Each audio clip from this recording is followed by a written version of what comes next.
Welcome to my review channel, and today we'll talk about this movie, a much awaited movie, Tenet.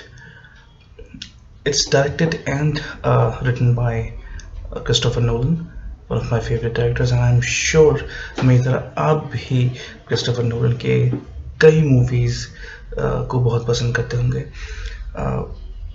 उनकी movie Inception, Interstellar truly one of the piece of work. मतलब बहुत ही बढ़िया ढंग से वो movie बनाई गई है.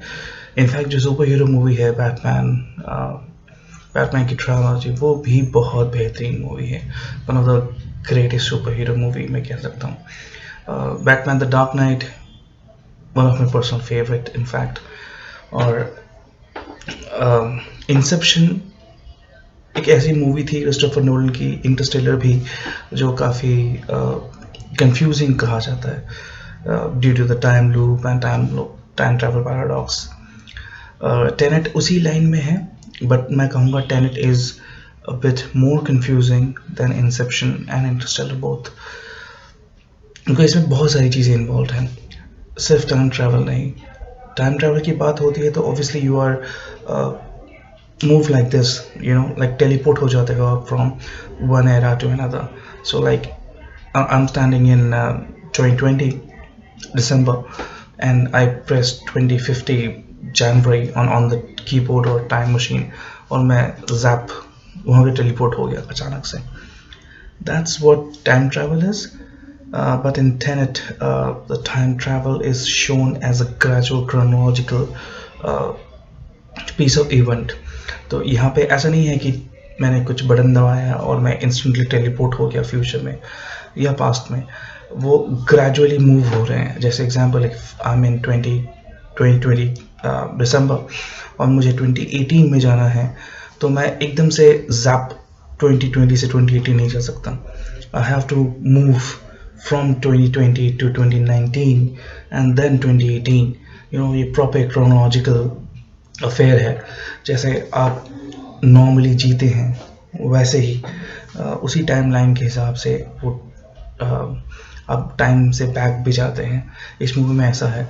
इस मूवी में काफ़ी ऐसे interesting concepts and jargons use किए गए हैं, थ्योरीज यूज़ किए गए हैं, जो अभी तक आपने टाइम ट्रैवल के किसी भी मूवी या नॉवल में शायद नहीं पढ़ा है, विच मेक्स इट इंटरेस्टिंग.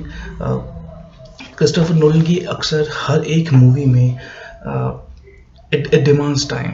मतलब मेरे साथ ऐसा होता है कि मैं वो मूवी मुझे बार बार देखनी पड़ती है, एटलीस्ट 2-3 बार, 3 बार, 4 बार, to understand the concept of it. Not just to enjoy the movie but also to have the concept seeped in कि ये हो क्या रहा है. इंटरस्टेलर मुझे बार बार देखनी पड़ी थी, इंसेप्शन मुझे बार बार देखनी पड़ी थी, for that matter even the dark Knight trilogy, वो भी एक सुपर हीरो मूवी होने के बावजूद उसकी जो फिलोसॉफी है उसको अंडरस्टैंड करने के लिए भी एटलीस्ट 1 या 2 बार तो और देखना पड़ेगा और देखना पड़ा होगा आपको भी. सेम टेनेट में भी कुछ ऐसा है. एंड टेनेट क्रिस्टोफर नोलन की एक ऐसी मूवी है जहाँ पे you will have more questions than answers, and that's what I guess Christopher Nolan also demands from his audience कि आप क्वेश्चन कीजिए, आप उस पूरे कॉन्सेप्ट को, उस पूरी मूवी को क्वेश्चन कीजिए. And it's okay if you have to ask questions on the movie, क्योंकि ये मूवी है ऐसी, it'll confuse you, but having said that, it's truly a remarkable movie. ये एक स्पॉइलर फ्री रिव्यू दे रहा हूँ, सो इसमें मैं ज़्यादा प्लॉट डिटेल्स के बारे में बात नहीं कर सकता, बट ये मूवी है ही ऐसे कि इसके बारे में अगर मैं और बात करूं तो वो एक स्पॉइलर बन जाएगा. इसमें let's talk about the actors. इसमें जॉन डेविड वॉशिंगटन है, who is son of Denzel Washington. He plays the main protagonist of the movie. In fact इस मूवी में उनका नाम भी प्रोटैगनिस्ट है, उनको प्रोटैगनिस्ट के नाम से ही बोला गया है. उनके कोई सच कोई कैरेक्टर को नाम नहीं दिया गया. रॉबर्ट पैटिंसन इसमें एक बहुत ही अमेजिंग किरदार में है.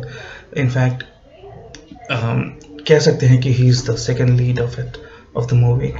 वैसे तो एक इस मूवी में सपोर्टिंग एक्टर के हिसाब से है, but over the time when you will see the movie, especially towards the end, you would realize that I think Robert Pattinson was the lead of the movie, apart from John Washington. इनके अलावा Elizabeth Debicki वो एक female lead में है। टिम्पल कपाड़िया एक बहुत ही interesting character में है।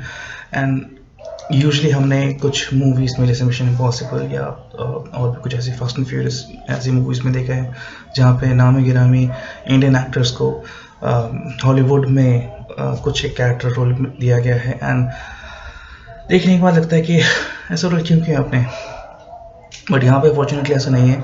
टिम्पल कपाड़िया को बहुत ही अच्छा एक मीटी रोल दिया गया है and she has justified in that role. कह सकते हैं बहुत ही इम्पोर्टेंट रोल है इनका।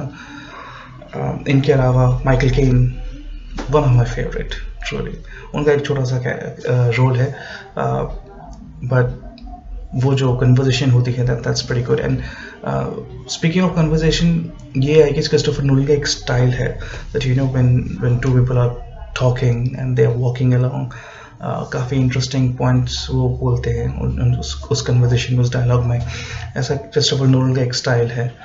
सो इस तरह की जब भी सीन्स आएंगे इस मूवी में, डू पे नोटिस। इनफैक्ट ऑलमोस्ट हर एक सीन को ही आपको ध्यान से देखना पड़ेगा।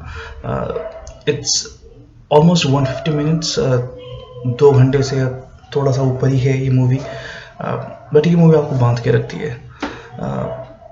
Not just a visual part, it's also the story part. काफ़ी कुछ है इसमें, काफ़ी कुछ है। इनफैक्ट अगर मैं 2-3 चीज़ों की बात करूँ, जैसे entropy is a word which is being used in this movie. Entropy का मतलब होता है पर्टिकुलरली किसी भी चीज़ की प्रॉपर्टी को, जैसे एग्जांपल अगर पानी की बात करें, सो पानी बहता है, और पानी में अगर आप कुछ स्टोन डालोगे तो वो रिपल की तरह हो जाएगा। So that's the property of water. उसको आप थोड़ा सा रिवर्स करोगे, उसके प्रॉपर्टी को चेंज करोगे तो वो शायद आइस बन जाएगा, या दूसरी तरफ से उसकी प्रॉपर्टी को चेंज करोगे तो वो स्टीम बन जाएगा। एंड आइस एंड स्टीम तो related to water, but they don't behave the same way as water does. Similarly ऐसे और भी चीज़ों की एंट्रोपी के बारे में बात करी गई है, लाइक बुलेट्स, गन्स, इंसान, इनकी भी एंट्रोपी को अगर रिवर्स किया जाए या कंट्रोल किया जाए तो हाउ वुड दे बिहेव, उस बारे में बात करी गई है। And when of course there is time inversion involved in this. Time inversion is different from time travel यहाँ पे। So when you talk about time inversion, so इंसान backwards move कर रहा है, so I'm sitting in 2020, gradually I'll be moving to 2021, we all be moving to 2021, but in time inversion you're going back 2019 2018, इस तरह से आप gradually move कर रहे हैं, आप स्टेप बैक कर रहे हैं। आप जो बुलेट्स फायर कर रहे हैं, it's not exactly firing the bullets, you are catching the bullets, and that's how it is. आप जब देख रहे हैं तो बर्ड्स, पंछी, ये सब रिवर्स में उड़ रहे हैं। काफ़ी इंटरेस्टिंग है ये सारे कॉन्सेप्ट्स को देखना। इनफैक्ट विजुअली जो एक हाईवे चेजिंग सीन है कि वो गाड़ियाँ पलट रही हैं एंड ऑल दैट, काफ़ी इंटरेस्टिंग है वो देखने में। I would say do give it a shot. अगर आपको आपके आसपास ये किसी थिएटर पे मूवी रिलीज़ हुई है, so do give it a try. This is one movie जो आपको हॉल पे देखनी चाहिए. Other than that, I won't really push people forward to go out and during this pandemic.